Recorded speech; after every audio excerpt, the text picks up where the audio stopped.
আল্লাহ রাব্বুল আলামিনের কাছে বান্দার কান্না বড় পছন্দনীয়। বান্দা আল্লাহর কাছে তওবা করে কাঁদবে, এটা আল্লাহ চান। এই জন্য আল্লাহ রাব্বুল আলামিনের নবীর দিয়ে আল্লাহ ঘোষণা করেছেন, কুল্লু বানি আদম খাত্তাউন ওয়া খায়রুল খাত্তাউন খায়রুল খাত্তাইনা আত-তাওয়াবুন। প্রত্যেক বনি আদম, আদম সন্তান আদম যেমন গুনাহগার, গুনাহ করে ফেলছে। প্রত্যেক বনি আদম বেশি বেশি গুনাহ করবে, খাত্তাউন, বেশি বেশি গুনাহ করবে, বারবার করবে, তওবা করবে, আবার করবে, আবার তওবা করবে, আবার। কিন্তু গুনাহ হইলে যে বান্দার সাথে আল্লাহর দূরত্ব হয়, এই দূরত্বের পরেও আল্লাহর কাছে ওই গুনাহগারটা বড় পছন্দনীয়, যেই গুনাহগার বারবার আল্লাহর কাছে তওবা করে। কার কাছে তওবা করি? তো আমরা তওবাকারী হব ইনশাআল্লাহ। জোরে বলেন। যে বান্দা তওবা করবে সে আল্লাহর ওলি হয়ে যাবে, আল্লাহ তাকে ভালোবাসবেন। আল্লাহু আকবার। ইন্নাল্লাহা ইউহিব্বুত তাওয়াবিনা ওয়া ইউহিব্বুল মুতাতাহহিরিন। যারা বেশি বেশি তওবা করে তাদেরকে স্বয়ং আল্লাহ রাব্বুল আলামিন ভালোবাসেন। ভালোবাসা কার পক্ষ থেকে? আরে সর্বনাশ। এই জন্য খুব বেশি তওবা করবো। প্রতি নামাজে আসলে একটু হাত তুলে তওবা করবো, আল্লাহ কত না ভুল করি, আপনি মাফ করে দেন, আপনি মাফ করে দেন। আল্লাহ মাফ না করলে উপায় নেই, আমার বাঁচার উপায় নেই, আপনার কাছে ক্ষমা চাই। এই বারবার খালি ক্ষমা চাইবেন, দেখবেন আল্লাহর প্রিয় হয়ে যাবেন। রাজি আছেন ইনশাআল্লাহ? হযরত আদম আলাইহিস সালাতু ওয়াস সালামকে আল্লাহ রাব্বুল আলামিন গুনাহের কারণে পৃথিবীতে পাঠালেন। পৃথিবীতে পাঠাইয়া আল্লাহর যে লক্ষ্য, আল্লাহর যে উদ্দেশ্য, সেটা আল্লাহ তাআলা পূরণ করলেন। আল্লাহর লক্ষ্য ছিল দুনিয়াতে জাইলুন ফিল আরদি খলিফা। জান্নাতে থেকে গেলে তো পৃথিবীতে আর আসার হলো না, আল্লাহর লক্ষ্যটা পূরণ হলো না। আল্লাহ একটা গুনাহ করাইয়া, আল্লাহ একটা ভুল করাইয়া পৃথিবীতে পাঠানোর উসিলা বানাইছেন। হযরত আদমকে আল্লাহ পৃথিবীতে পাঠাইয়া পৃথিবীর আবাদ শুরু করেছেন শুক্রবারে। আল্লাহু আকবার। ওয়াফিহি তুফিয়া আদম। আদম আলাইহিস সালাতু ওয়াস সালামকে বানালেন শুক্রবারে, পৃথিবীতে পাঠালেন শুক্রবারে। শুধু তা নয়, হযরত আদমের ইন্তেকাল বা মৃত্যু কি বারে? জোরে বলেন শুক্রবারে। জোরে বলেন কি বারে? শুক্রবারে। এতগুলো ঘটনা পৃথিবীর শুরু লগ্ন থেকে শুক্রবারে জুমার দিনে হলো। এখন এই জুমার দিনের মধ্যে এমন একটা সময় আছে, বিশ্বনবী রাহমাতুল লিল আলামিন বলেন, ফিহি সাআতুন লা ইয়াসআলুল আবদু ফিহা শাইআন ইল্লা আতাহুল্লাহ। জুমার দিনের 24 ঘন্টার মধ্যে এমন একটা মুহূর্ত আছে, ওই মুহূর্তটা দোয়া কবুলের মুহূর্ত।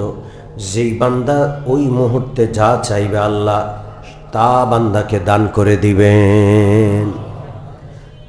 এমন একটা মুহূর্ত আছে জুমার দিন। এখন এই মুহূর্তটা কোন মুহূর্ত? আল্লাহ রাব্বুল আলামিন গোপন রাখলেন। কি রাখলেন? আরো জোরে বলেন। বান্দা যেন বেশি বেশি চাইতেই থাকে, সারাদিনটাই যেন চাইতে থাকে। রাজি আছেন না? বৃহস্পতিবারে সূর্য ডুবার পর থেকে জুমা শুরু হয়। জুমার দিনের আগের রাতটাই জুমার রাত। কিসের রাত? জোরে বলেন। সূর্য ডুবার পর থেকে শুধু আল্লাহর কাছে চাইতে থাকবো, বেশি বেশি আস্তাগফিরুল্লাহ পড়বো, দুরূদ শরীফ পাঠ করব। শুক্রবার সারাটা দিন আল্লাহর ধ্যানে মশগুল থাকবো। ওই যে কাঙ্ক্ষিত মুহূর্ত, যেই মুহূর্তে আল্লাহর কাছে বান্দা যা চাইবে বান্দাকে আল্লাহ তাই দান করবেন, ওই কাঙ্ক্ষিত মুহূর্তটার অপেক্ষায়, ওইটা লাভ করার আশায় যেন 24 ঘন্টা জুমার দিনটা আমি কাজে লাগাই। যদি বলে দিত যে এটা এই সময়, তো বাকি সময়টা খালি ঘুমাইতাম আর খাইতাম, খালি ওই সময়টা ছুটির দিন কি ঘুমান, অন্য দিন সকালে ঘুমানোর সময় থাকে না, জুমার দিন এমন এক ঘুম দেয় জুমার নামাজও ঘুমের তালে শেষ হয়। এমন লোক আছে না নাই? এই পাগলামি করা যাবে না, এই পাগলামি করা যাবে না। সম্মানিত উপস্থিতি, ওই কাঙ্ক্ষিত মুহূর্ত যেটা আল্লাহ রাসূলুল্লাহর মাধ্যমে ঘোষণা করলেন, জুমার দিন এমন একটা সময় আছে বান্দা যা চাইবে তাই দান করবে। ওই কাঙ্ক্ষিত মুহূর্তটা আল্লাহ গোপন রেখেছেন। কিন্তু আল্লাহওয়ালা হাদিস ব্যাখ্যাকারীগণ এই হাদিসের ব্যাখ্যায় সম্ভাব্য কিছু সময়ের কথা উল্লেখ করেছেন। কিসের কথা? ওই মুহূর্তটা কখন? আল্লাহওয়ালারা বলেছেন ওই মুহূর্তটা হইল জুমার দিন আসর থেকে মাগরিব সূর্য ডোবা পর্যন্ত। আসরের পর থেকে এই সময়টা বড় দামি সময়। এই সময়টা যেন আমরা মসজিদ থেকে বের না হই, এই সময়টা যেন একটু নষ্ট না করে আসরের পর থেকে দোয়াতে থাকবো, দুরূদ শরীফ পড়তে থাকবো, আস্তাগফিরুল্লাহ পড়তে থাকবো, তেলাওয়াত করতে থাকবো। কোনো বিশেষ প্রয়োজন থাকলে হাত আর নামাইব না, আল্লাহ খালি ওইটা দেন বলতেই থাকবো। ছোট্টবেলা মারে জ্বালাইতে দেখছেন? দেখেননি আপনারা? মার আসল দইরা দেন হাজারবার কয়, মা থাপ্পড় দেয় যা, ধমক দেয় যা, তাও যায় না। দেখেন না? এগুলো বলে দেওয়া লাগবে। সবার ঘরে ঘরে মা সন্তান আছে না নাই? এরকম আল্লাহর আঁচল, আল্লাহর কুদরতি রহমতি আঁচল ধরে থাকা লাগবে। শুক্রবারে আসরের পর থেকে মাগরিব পর্যন্ত কোনো কাজ নাই। আমি আপনি ভিক্ষুক, আমাদের প্রয়োজনের শেষ আছে। কত কিছু দরকার, আমার জন্য দরকার, পরিবারের জন্য, বাচ্চার জন্য, সন্তানের জন্য, ভবিষ্যতের জন্য, ব্যবসা বাণিজ্য, অর্থনীতির সমস্যা, শারীরিক সমস্যা, অসুস্থতার সমস্যা, কত রকমের সমস্যা আল্লাহর কাছে চাইব। তো সম্ভাব্য মুহূর্তটা কখন? জোরে বলেন। হ্যাঁ, আল্লাহ ওয়ালা উলামায়ে কেরাম ব্যাখ্যা করেছেন এটা আসলে আসর থেকে মাগরিব, আসরের পর থেকে মাগরিব পর্যন্ত, সূর্য ডুবা পর্যন্ত। এই জন্য ওই সময় একটা দুরূদ শরীফ আছে, যদিও হাদিসটা একটু দুর্বল, কিন্তু দুরূদ শরীফটা আমল করা যায়। কোন বান্দা যদি 81 বার পড়ে, আল্লাহুম্মা সাল্লি আলা সাইয়্যিদিনা মুহাম্মাদিন নাবিয়্যিল উম্মি ওয়া আলা আলিহি ওয়া আসহাবিহি ওয়া সাল্লিম তাসলিমা, এই দুরূদ শরীফটা শুক্রবারে আসরের পরে যদি কোনো বান্দা 81 বার পড়ে, হাদিসে আছে তার 81 বছরের গুনাহ আল্লাহ মাফ করে দিবেন। কয় বছরের গুনাহ? 81। একটা মানুষ 81 বছর বাঁচে কিনা কি জানি। এরপরেও আল্লাহ এত বড় দয়ালু, মাত্র 80-81 বার একটা ছোট্ট দুরূদ শরীফ পড়বেন, সময় লাগবে 5 থেকে 7 মিনিট, 81 বছরের গুনাহ মাফ করে দিবেন কে? আল্লাহ। এই যে শুক্রবারের কাঙ্ক্ষিত সময়, যে সময়টাতে দোয়া কবুল হয়, কোন আল্লাহওয়ালা বলেছেন এই সময়টা হলো জুমার নামাজের আজানের পর থেকে খতিব মিম্বরে আরোহণ করা পর্যন্ত। আজান দিছে, খতিব মিম্বরে উঠবেন, এর আগ পর্যন্ত আপনি খুব চান আল্লাহর কাছে। রাজি আছেন ইনশাআল্লাহ? জোরে বলেন রাজি আছেন? তবে খুতবার সময় কোনো দোয়া নাই, খুতবার সময় কোনো জিকিরই নাই, খুতবার সময় কোনো আজানের জবাবও নাই, চুপ শুনে থাকবেন। হাদিসে আছে বিশ্বনবী রাহমাতুল লিল আলামিন বলেন, ইযা খারাজাল ইমামু ফালা সালাতা, আল্লাহ রাসূল বলেন যখন ইমাম বের হয়ে মিম্বরে আসছেন, সেই সময় থেকে কোনো নামাজ নাই, কোনো জিকির নাই, কোনো তেলাওয়াত নাই, কোনো ইবাদত নাই, কোনো দোয়া নাই। মিম্বরে আসছেন, সব শেষ। এখন যদি দোয়া করেন আপনি গুনাহগার হবেন। আমি অনেকের দেখি, আমি মিম্বরে চলে আসি, উনি এখনো দোয়া করতেছেন, উনি মনে করতেছে ওনার দোয়াটা খুব কবুল হচ্ছে, ওনার খুব আবেগ কাজ করতেছে, চোখের পানি আছে। না, আপনার আবেগ দিন নয়, দিনের, আপনার আবেগকে দিনের অনুগত বানাবেন। অনেকে আছে আমি খুতবা পড়ি, উনি দোয়া করতেছে, অথচ খুতবার সময় দোয়া করা হারাম। আপনি ইমামের খুতবা শুনবেন, হাত তুলবেন না। কথা কি বুঝে আসছে? ইমাম যখন খুতবা পড়ে কি করবেন? আপনি শুনবেন, হাত তুলবেন না, এমনকি আমিন শব্দটাও বলবেন না, মনে মনে, মুখে কোনো উচ্চারণ নেই। বিশ্বনবী বলেন খুতবা শোনা ওয়াজিব। কেউ যদি খুতবার সময় ডিস্টার্ব করে, তাকে আপনি সতর্ক করে চুপ বললেন, এই চুপ বলাটাও আপনার অন্যায়। মানে চুপ বলাও অন্যায়, এত বড় গুরুত্বপূর্ণ মুহূর্ত এই সময়টা। এই জন্য হাত তুলে দোয়াও করবো না, হাত নামায় রাখবো, খুব মনোযোগ দিয়ে শুনবো, মনে মনে আমিন বলবো দোয়াটা বুঝে আসলে, আর বুঝে না আসলে শুধু শুনতে থাকবো, শোনাটাই ইবাদত। খুতবার সময় যেন আমি কাউকে কোনো কাজ করতে না দেখি, পরিষ্কার কথা। অনেকে আছে খুতবার সময় মনে করে এখন তো অবসর সময়, এখন এই খোঁচাখুচি করে, এর ইশারা দেয়, ওরে ওইটা কয়, অবসর সময়ও না। খুতবা জোহরের নামাজ যেমন 4 রাকাত, জুমার নামাজও 4 রাকাত ছিল। আল্লাহ রাব্বুল আলামিন খুতবা দিয়ে 2 রাকাত, আল্লাহ তাআলা খুতবাকে 2 রাকাতের কায়েম মুকাম করেছেন। 2 রাকাতের পরিবর্তে খুতবা, আর বাকি 2 রাকাত জুমা। খুতবা এত গুরুত্বপূর্ণ, এই জন্য পবিত্র কোরআনের সূরাতুল আরাফের 204 নম্বর আয়াত খুতবা সম্পর্কে আল্লাহ রাব্বুল আলামিন বলেন, ওয়া ইযা কুরিআল কুরআনু ফাসতামিউ লাহু ওয়া আনসিতু লাআল্লাকুম তুরহামুন। যখন খুতবা দেওয়া হবে, ফাসতামিউ লাহু, তখন তোমরা খুব মনোযোগ দিয়ে শোনো। ওয়া আনসিতু, কোনো কারণে খুতবার আওয়াজ তোমার কান পর্যন্ত পৌঁছছে না, মাইক নষ্ট হয়ে গেছে অথবা মাইক নাই, তুমি বুঝতে পারছো খুতবা দিচ্ছে, শোনা না গেলেও তুমি চুপ করে বসে থাকতে হবে। কোনো কথা, কোনো টু শব্দ, কোনো অঙ্গভঙ্গি করা যাবে না, একেবারে খুব মনোযোগের সাথে শুনতে হবে, চুপ করে বসে থাকতে হবে, এদিক সেদিক তাকানো যাবে না। রাসূলুল্লাহ বদদোয়া করেছেন যারা খুতবার সময় এদিক সেদিক করে, এই জন্য হাত পাও সব গুটায় রাখবেন। রাজি আছেন ইনশাআল্লাহ? আল্লাহ রাসূল সাল্লাল্লাহু আলাইহি ওয়াসাল্লাম বলেন, জুমার দিন এমন একটা কাঙ্ক্ষিত মুহূর্ত আছে, ওই সময় বান্দা আল্লাহ রাব্বুল আলামিনের কাছে যেই দোয়া করে আল্লাহ তাআলা সেই দোয়া কবুল করেন। তবে শর্ত হলো সে যেন কোনো হারাম জিনিস আল্লাহর কাছে না চায়। হারাম জিনিস চাইলে আল্লাহ দিবেন না, হারাম জিনিস চাইলে আল্লাহ কি করবেন না, দিবেন। আরেকজনের সম্পদ কুক্ষিগত করবে, এই জন্য দোয়া করে আল্লাহ একটু সহজ করে দেন, ও যেন টেরোই না পাই, আমি এমনভাবে যেন কি করে করতে পারি, নিয়ে নিতে পারি। এটা কি হালাল দোয়া না হারাম দোয়া?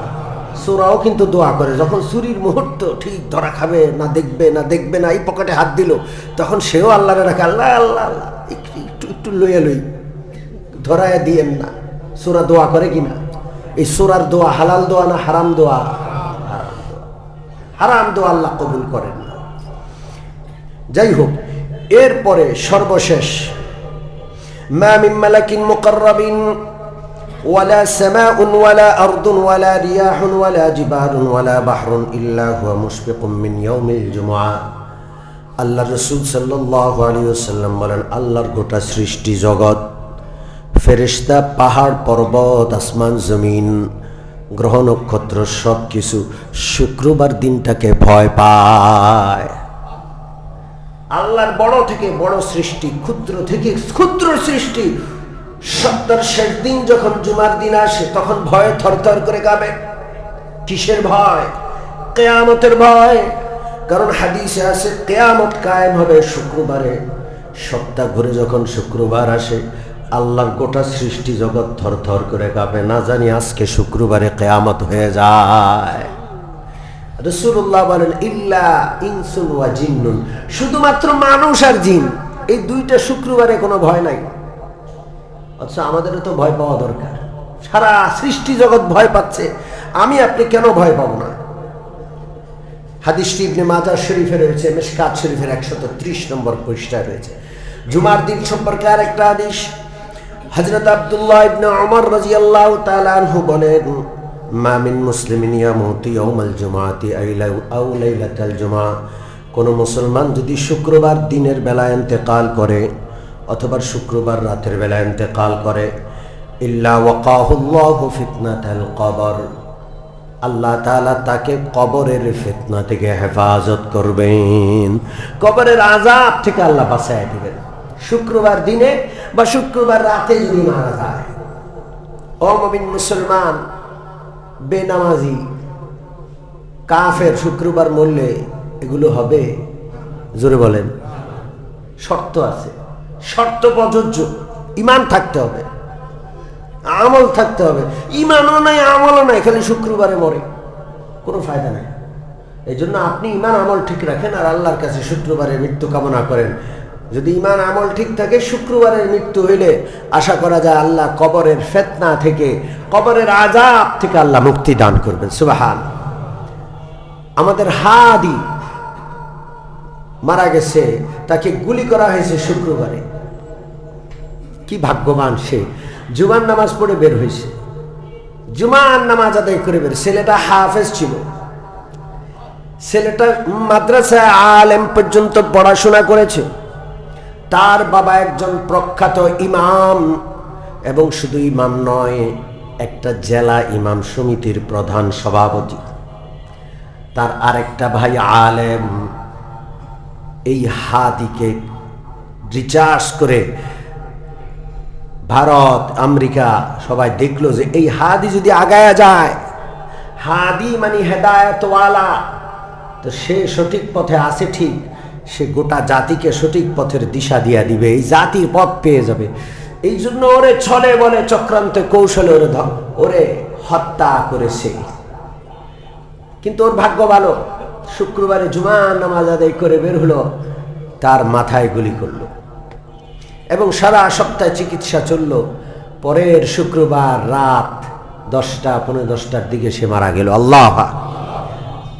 আহত হয়েছে শুক্রবারে, নিহত হয়েছে শুক্রবারে, শুক্রবার দিনে আহত, শুক্রবার রাতে গিয়া মৃত্যু। আর এমন একটা করুণ মৃত্যু ছিল, সারা দেশের মানুষ তার জন্য কেঁদেছে। আমি আমারটা তো বলতে পারি, আপনি কেঁদেছেন কিনা আপনি জানেন। হাদির ইন্তেকালের খবর, হাদির প্রথম দিন মাথায় গুলির সংবাদ শুনে আমি কাঁদছি। সারা সপ্তাহ হাদির জন্য দোয়া করেছি। রাতে যখন হাদির মৃত্যু হলো, আমি মাত্র মাহফিল থেকে নামলাম, স্টেজ থেকে নামলাম, আর সংবাদ শুনলাম হাদির ইন্তেকাল হয়েছে। কান্নার রোল পড়ে গেছে আমার শুধু কান্নাই আসছে, সারা রাত আর ঘুম হয় না। গাজীপুর থেকে উত্তরা ঢুকবো, কতটুকু দূর, সামান্য একটু, সারা রাত শেষ হয়ে গেছে, পুরা ঢাকার মানুষ রাস্তায় নেমে গেছে। হাদি একটা ছেলে, একটা বালক, 30-32 বছরের, তার চিন্তা মনা। মাঝে মাঝে দেখতাম অনলাইনে সে গরম গরম বক্তব্য দিত, কিন্তু তার সাথে যে আত্মার এতটা গভীর সম্পর্ক জুড়ে গেছে খেয়ালই তো করিনি। ওর বক্তব্য শুনলে কান্না আসে, ওর মুখ দিয়ে মিথ্যা কথা বের হতো না। সে যদিও পোশাকে আশাকে আলেমের মতো ছিল না, বোঝা যাচ্ছিল না, কিন্তু তার চাওয়া, তার ব্যাখ্যা, তার বিশ্লেষণ, প্রত্যেকটা বিষয়ে তার সিদ্ধান্ত, এটা অনেক সঠিক সিদ্ধান্ত ছিল। এখন মৃত্যুর পর এক একটা টকশো দেখি, এক একটা আলোচনার অংশ বিশেষ দেখি, আশ্চর্য হয়ে যায়, হয়রান হয়ে যায়। এটাই তো ইনসাফ, এটাই তো কথা ছিল, এটা তার মুখ দিয়ে আল্লাহ বের করাইছে। শুক্রবারে যদি কোনো বান্দা মারা যায়, কবরে আযাব আল্লাহ মাফ করে দেন, কবরের ফিতনা থেকে আল্লাহ মুক্ত করে দেন। হাদি মাত্র 30-32 বছর হায়াত পেয়েছে। অনেক বড় বড় ব্যক্তি 100 বছর হায়াত পায়াও এত মোহাব্বত, মানুষের এত দয়া, মানুষের এত দোয়া, মানুষের এত ভালোবাসা অর্জন করতে পারে না। হাদি মাত্র 32 বছর বয়সে যা অর্জন করেছে। 32 বছর বয়সে, 1.5 বছর, এর আগে তো হাদিকে আমরা চিনতাম না। আর 1.5 বছরও চিনছি, খুব বেশি দেখি নাই। গুলি খাওয়ার পর তাকে নিয়ে গবেষণা, তাকে নিয়ে দেখা শুরু হলো। এই 1 সপ্তাহের মধ্যে হাদি গোটা বাংলাদেশের মানুষের প্রিয় ব্যক্তি হয়ে গেল।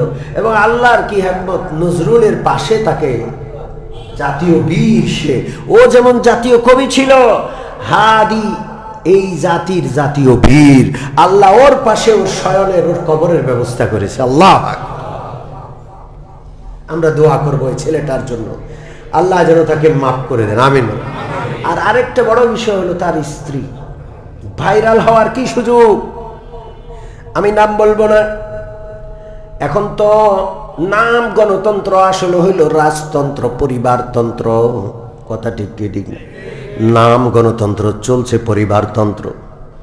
বাপ মারা যায় ছেলে, এরপরে নেতা, ছেলে মরে যায় বউ নেতা, ছেলে মরে যায় ছেলের মেয়ে নেতা, নেতৃত্ব সিরিয়াল আছে। নাম গণতন্ত্র, চলছে কি তন্ত্র? পরিবারতন্ত্র। জোরে বলেন কি তন্ত্র? রাগ করলে কিছু করার নাই, হক কথা শুনতে হবে, ঠিক কি ঠিক না? পরিবারতন্ত্র। আর আজব বিষয়, একটা মেয়েকে আমরা আগে থেকে জানতাম সে পর্দা করে, হিজাব করে। এখন সে যেহেতু রাজনৈতিক নেত্রী হবে, ভবিষ্যতে তার আশা এখন হিজাব টিজাব সব বাদ। আমরা মিম্বরে বসে আল্লাহর কাছে দোয়া করছি, আল্লাহ বিগত সময়টা এই দেশের জন্য অভিশপ্ত সময় গেছে, খালি মহিলা নেতৃত্ব, খালি মহিলা নেতৃত্ব। আপনি রাজনীতি করেন, কিন্তু আল্লাহর হুকুম আপনাকে পালন করতে হবে। অন্তর থেকে নারী নেতৃত্বকে ঘৃণা করতে হবে। ঠিক কি ঠিক না? আল্লাহর কাছে পানা চাই, ভবিষ্যতে যেন আর নারী নেতৃত্ব না আসে। আমিন বলেন। হাদির কথা বলছিলাম। হাদি শুক্রবারে মারা গেছে। শুক্রবারে হাদিকে গুলি করা হয়েছে, আরেক শুক্রবারে হাদি মারা গেছে। আমরা আশা করি আল্লাহ তাকে ক্ষমা করে দিবেন ইনশাআল্লাহ। সম্মানিত উপস্থিতি, শুক্রবারের ইতিহাস সম্পর্কে আরো আলোচনা আছে। আল্লাহ তৌফিক দিলে ইতিহাস আগামী জুমায় বা পরে শোনাবো। আজকে এই জুমার শেষে 2-3টা পয়েন্ট আছে আলোচনার। 1 নম্বর পয়েন্ট হলো, আজকে ডিসেম্বর মাসের কয় তারিখ? জোরে বলেন। আর 2-3 দিন পর, 4-5 দিন পর ডিসেম্বর শেষ হয়ে জানুয়ারি শুরু হবে। 2025 শেষ হয়ে 2026 শুরু হবে। 31শে ডিসেম্বর রাত 12টা 1 মিনিটে 2025 শেষ হয়ে 2026 শুরু হবে। এটাকে 31st নাইট বলে। এটা কোনো মুসলমানের কালচার? জোরে বলেন। নাচানাচি, হাঙ্গামা, চিৎকার চেঁচামেচি, বোমা ফুটানো, বাজি ফুটানো, সাদে সাদে গানের আয়োজন, এগুলো মুসলমানদের কালচার? জোরে বলেন। পুরান ঢাকায় মনে এটা নাই, আমাদের এলাকায় বেশি, উত্তরায় বেশি নাকি? পুরান ঢাকায় নাই। পুরান ঢাকার মানুষ কত ভালো মানুষ, এই সমস্ত আকাম করার সময় আছে? আছে? হ্যাঁ, এই মসজিদে যারা বসে আছেন, যাদের কানে আমাদের আওয়াজ পৌঁছছে, আমরা বলতে চাই আপনাদেরকে, ভূমিকম্প নাড়া দিয়া গেছে 1 মাস হয় নাই, এখনো মনে হয় 1 মাস 1.5 মাস হয়েছে। আপনারা পৃথিবীর সবচাইতে ভূমিকম্প প্রবণ শহরে বসবাস করেন। এই পুরান ঢাকায় ভূমিকম্প আইসা যদি এই বিল্ডিংগুলো সব ভেঙে পড়ে, একটা মানুষও জিন্দা থাকবো না। ঠিক কি ঠিক না? আল্লাহকে ভয় করেন। মিম্বর থেকে আপনাদের সতর্ক করছি, এখানে যুবকরা রয়েছে, আল্লাহকে ভয় করেন। আমরা মসজিদ থেকে ঘোষণা করছি, এটাকে বন্ধ করার চেষ্টা করেন। মান রাআ মুনকারাম ফালিয়ুগাইয়িরহু বিয়াদি, যেই ব্যক্তি কোনো অশ্লীল অন্যায় কাজ হতে দেখলো, তার ক্ষমতা থাকলে সে হাত দিয়ে বন্ধ করবে। প্রশাসন আইন করে বন্ধ করে দেওয়া লাগবে, এটা প্রশাসনের দায়িত্ব। যারা প্রশাসনের দায়িত্ব নিয়ে বসে আছে, দায়িত্ব ক্ষমতা কক্ষিগত করে বসে আছে, কিন্তু এটাকে বন্ধ করে না, ওরা আল্লাহর কাছে জবাবদিহির সম্মুখীন হবে। তাদের দায়িত্ব, তারা ঘোষণা করবে এই দেশে পশ্চিমা কালচার চলবে না, 31st নাইট কেউ উদযাপন করবে না, এটা অন্যায়, যদি করো ধরা পড়ো গ্রেপ্তার হবা, শাস্তির মুখোমুখি হতে হবে। এটা তাদের ঘোষণা করা তাদের জন্য ফরজ। উপায় উপকরণ বন্ধ করা জরুরি।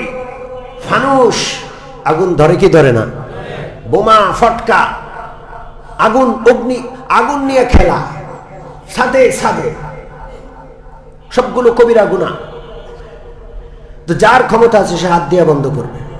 ফাইল্লাম ইয়াসতাতি ফাবিলিসানি, হাত দিয়া করার ক্ষমতা না থাকলে মুখ দিয়া করবে, যেমন আমরা মুখ দিয়া করছি। আমাদের হাত হস্তক্ষেপ করার ক্ষমতা নাই, আমরা এখান থেকে বসে মুখে আওয়াজ করছি, বলছি খবরদার, আপনাদেরকে সতর্ক করছি, বলে দিচ্ছি, আল্লাহর আযাবের ভয় দেখাচ্ছি, খবরদার 31st নাইটের তামাশা দেখতেও যাবেন না।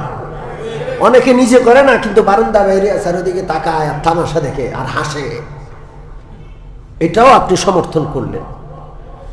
ফাইল্লাম ইয়াসতাতি ফাবিলিসানি, মুখ দিয়া বন্ধ করবেন, মুখ দিয়া প্রতিবাদ করবেন। ফাইল্লাম ইয়াসতাতি ফাবিকলবি, যার কোনো ক্ষমতা নাই, অন্তর দিয়া ঘৃণা করবে, আল্লাহর কাছে তওবা করবে, আল্লাহ আমি এর সাথে সম্পৃক্ত না, এটাকে আমি ঘৃণা করি। আমাদের প্রত্যেক বাড়িতে যারা থাকেন তারা যদি ঐক্যবদ্ধ হন যে আমাদের বাড়ির সাথে আমরা এই আকাম করতে দিব না, এরকম প্রত্যেক বাড়ির যদি 2-4 জন দাঁড়ায়া যায়, আর মসজিদের যে সমাজ সেটা যদি কঠিন আর কঠোর হয়ে যায়, আমাদের মসজিদের আশেপাশে আমরা এই আকাম করতে দিব না। কারণ আপনার ফানুস আপনি ফুটাবেন, একটা মানুষের গায়ে ঘরের ছাদে পড়বে, একটা মানুষের বাড়িতে পড়বে, এরপরে আগুন লাগবে, দায়িত্ব কে নিবে? রাজি আছেন ইনশাআল্লাহ? আমাদের কারো ঘরের ছাদে আকাম হবে না ইনশাআল্লাহ। এটা পশ্চিমাদের কালচার। রাসূলুল্লাহ বলছেন, মান তাশাব্বাহা বিকওমিন ফাহুয়া মিনহুম, যেই ব্যক্তি যাদের মতো চলে, সভ্যতা সংস্কৃতিতে যাদের অনুকরণ করে, সে তাদের লোক। আপনি মুসলমান, নামাজে আসেন, আপনার বিবাহ শাদী, আপনার উৎসবগুলো ওদের মতো 31st নাইট পালন করেন, আপনি তাদের অন্তর্ভুক্ত। আমরা কি খ্রিস্টানদের অন্তর্ভুক্ত চাই? আল্লাহ আমাদেরকে হেফাজত করেন, জয় বলেন আমিন। চরম অশ্লীলতা, চরম অন্যায়, এটার সাথে আমরা নাই ইনশাআল্লাহ। 2 নম্বর ঘোষণা, মসজিদে মাঝে মাঝে বিবাহ হয়, আমরা উৎসাহিত করি, এটা একটা সুন্দর পরিবেশ। কি বলেন? আল্লাহওয়ালা মুসল্লিদের পরিবেশ, বিবাহ হয়। কিন্তু আমাদের কানে আসলো মসজিদে বিবাহ করতে গিয়ে এখন মসজিদের সম্মান মর্যাদা ক্ষুণ্ণ হচ্ছে। এখানে দাঁড়ায় ছবি নিচ্ছে, এখানে পোজ দিচ্ছে, এখানে সেলফি তুলছে। সম্মানিত উপস্থিতি, এই যে আমরা মাহফিলের ওয়াজের আলোচনার ভিডিও করি, এটার উদ্দেশ্য শুধু প্রচার। আমাকে জীবনে কোনোদিন দেখবেন না যে আমি একটা ফুজ ধরছি, একটা ভাইরালের একটা ছবি উঠে দেখবেন না। এগুলো প্রচার, আমাদের কথাগুলো মানুষের কানে পৌঁছা দরকার। শুধু এই জন্যই না হয় এটার ব্যবহার এখানে না করাই উচিত ছিল। তা আপনি যে বিবাহ এখানে করাইলেন, পড়াইলেন, আপনি আল্লাহর ঘরে কোন সাহসে আপনি সেলফি তুলছেন, বারবার দাঁড়াইয়া লাইন ধরে, কতক্ষণ জামাইয়ের সাথে দাঁড়ায়, এই পাশে আসে ওই দাঁড়ায়, এটা কি তামাশার ঘর? এটা কার ঘর? খবরদার, আপনার যদি ভালো না লাগে আপনি জানগা মসজিদ থেকে বাইরে অন্য কোথাও বিয়া পড়ান, কিন্তু মসজিদে বিয়া পড়াইতে হইলে আগে পরে মসজিদ আল্লাহর ঘর, পরিপূর্ণ মর্যাদা রক্ষা করতে হবে। রাজি আছি ইনশাআল্লাহ? আরেকটা ছোট্ট ঘোষণা, এখানে জানাজা হয়, আজকে একটা জানাজা আছে। কোন মইয়তের জানাজা কে পড়াবে? সবচেয়ে বেশি হকদার ইমাম সাহেব। কে? জোরে বলেন। আপনি মইয়তের সন্তান বা মইয়তের বাবা, আপনি আলেম, আপনি পড়াইতে জানেন, দোয়া জানেন, মাসলা জানেন, তাহলে আপনি ইমাম সাহেবের সাথে আগে থেকে যোগাযোগ করবেন। হুট করে এখন এখানে লাশ রাখা, ইমাম সাহেব গিয়ে দরজার সামনে দাঁড়িয়েছে, আপনারা এখন আমি পড়াবো, এটা কেমন আদব? এটা কেমন কথা? এরপরে আমার ওখানে উত্তরে একদিন এক ছাত্র এসে বলে যে আমি পড়াবো। আমি কি করবো এখন? হুট করে আসছে, আমি দিছি তাকে পড়াইতে। সর্বনাশ, সে আল্লাহু আকবারটাই অশুদ্ধ পড়ে। এটা তো একটা ইমামত, এটা তামাশা না, এটা জানাজার ইমামত করছেন। আপনার আত্মীয় হয়তো লাশ, কিন্তু হাজার হাজার মানুষ আপনার পিছনে একতেদা করছে। ইমামতের শর্ত আছে, ইমামত এত সহজ না। মুসল্লা এটা নবুয়তি মুসল্লা, নবী সাল্লাল্লাহু আলাইহি ওয়াসাল্লাম এই মুসল্লায় দাঁড়াইছেন। এখানে দাঁড়ানোর জন্য ন্যূনতম কিছু যোগ্যতা লাগে। আপনার নাই দাড়ি, আপনি শুদ্ধ সুন্দর করে তাকবীর বলতে পারেন না, দোয়াগুলো সুন্দর করে পড়তে পারেন না, আপনি সেই ইমামতের জানাজার ইমামতি করবেন। আমরা সতর্ক করছি, ইমামত করবেন ইমাম সাহেব। হ্যাঁ, আপনি যোগ্য কোনো ব্যক্তি, আপনার আত্মীয়র জানাজাটা পড়াতে চান, আপনি আগে ইমাম সাহেবের সাথে দেখা করেন। প্রয়োজনে ইমাম সাহেব আপনার দোয়া শুনবে, যে দোয়াটা পড়েন তো দেখি। আমার মুসল্লি আপনারা দাঁড় করাবো, হাজার মুসল্লি, আমার মুসল্লি আপনার পিছনে একতেদা করাবো, আপনার একটু দোয়াটা শুনবে। আমি আশ্চর্য হলাম, দাড়ি নাই, মুছ নাই, একজন এসে বলতেছে হুজুর আমি নামাজ পড়াবো, আমি ওনার ছেলে, আমি ওনার বাতিজা। তো উনি হয়তো কিছু বলেন নাই, শরমে তৎক্ষণাৎ দিয়ে দিয়েছেন, কিন্তু সামনের জন্য এটা ঘোষণা, ইমামত করবেন ইমাম সাহেব। আপনার ইমামতের যদি যোগ্যতা থাকে আপনি আলাদা দেখা করবেন, হুট করে এখানে দেখা করবেন, আপনি যেই হন, আপনাকে মসজিদের ইমামতের মুসল্লায় দাঁড় করানো যাবে না, আপনাকে দেওয়া হবে না ইনশাআল্লাহ। মনে থাকবে ইনশাআল্লাহ। জানাজার আদব, মসজিদে বিবাহের আদব, এই দুইটা বিষয় গুরুত্বপূর্ণ আলোচনা হলো। আর পাশাপাশি 31st নাইটে আমরা প্রচলিত যে সমস্ত অন্যায় অশ্লীল কাজ আছে সবগুলো থেকে নিজেদেরকে বিরত রাখবো। আল্লাহ তাওফিক দান করেন, আমিন। ওয়া আখিরু দাওয়ানা।